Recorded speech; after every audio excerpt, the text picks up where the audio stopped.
Mesdames, Messieurs les membres du jury, Mesdames, Messieurs les organisateurs, Mesdames, Messieurs non-participants auditeurs, les autres. Le juge du fond est-il le mauvais élève du tribunal? Non. Ou peut-être oui. Qui sait? Cette question suppose-t-elle qu'il y ait de bons ou de mauvais juges du fond? Et de bons et de mauvais élèves au tribunal? Oui, certainement. Mais qui sommes-nous pour juger ainsi le juge du fond? Si nous jugeons ce juge, alors qui juge le juge du juge? Qu'adviendrait-il d'une société où même le juge se fait juger? Je ne peux répondre à cette question sans remettre en cause l'existence même de la société et tout ce qui nous a amenés aujourd'hui à vivre de la sorte.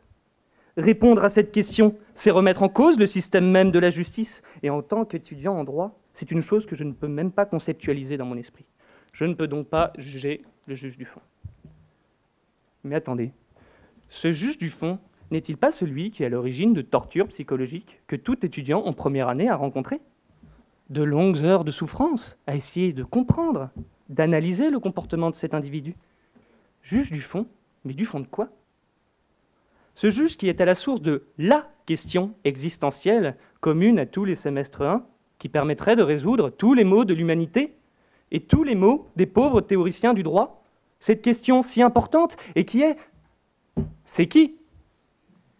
Quand on entendait parler du juge du fond, on faisait tous semblant de savoir de qui il s'agissait, mais nous savions pertinemment que personne ne savait vraiment qui c'était.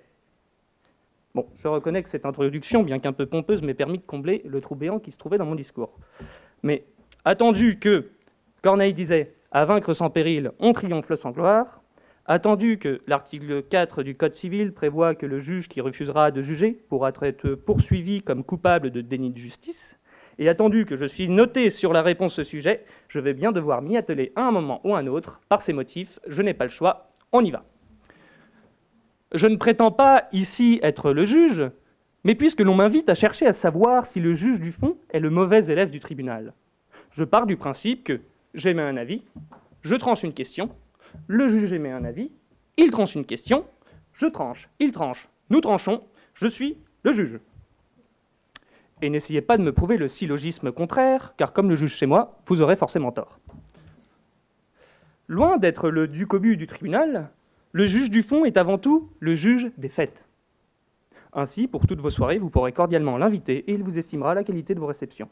C'est un peu le fêtard du groupe. Mais attention, ce juge n'a pas le sens de l'humour. En effet, il prend tout au premier degré. Ce pauvre sens de l'humour est hérité de son enfance, où son grand frère n'avait de cesse de le casser. En vérité, il n'a pas eu une enfance très facile. Assis au fond du tribunal, le coude sur le radiateur, le regard tourné vers l'extérieur, réfléchissant à son avenir, on ne lui a jamais dit quelle devait être sa manière de juger. On l'a laissé seul, livré à son propre sort. Tout ce qu'il entreprend, toutes les premières décisions qu'il rend sont brisées comme des pierres contre des coups de pioche. J'ai nommé la pelle. Les plus grandes jurisprudences sont rendues non pas par ce juge du fond, mais par la Cour de cassation et le Conseil d'État. Qui a quelque chose à faire du petit gars du fond de la classe? S'il est au fond, c'est au fond pour une raison. Amis juristes, collègues, prêtez-moi l'oreille. Je viens pour juger ce magistrat, non pour le louer. Le mal que font les juges sont retenus dans les jurisprudences. Mais le bien qu'ils font est enterré avec leurs os. Qu'il en soit ainsi du juge du fond. Mais voyons plutôt l'homme que la fonction. Bien qu'un peu triste, il arrive que le juge du fond soit en pleine forme. Si l'envie lui prend, il peut courir un demi-fond. Si la saison le permet, il peut faire du ski de fond. Et ce qu'il préfère par-dessus tout, c'est rentrer chez lui et se servir un fond de whisky sur une musique de fond.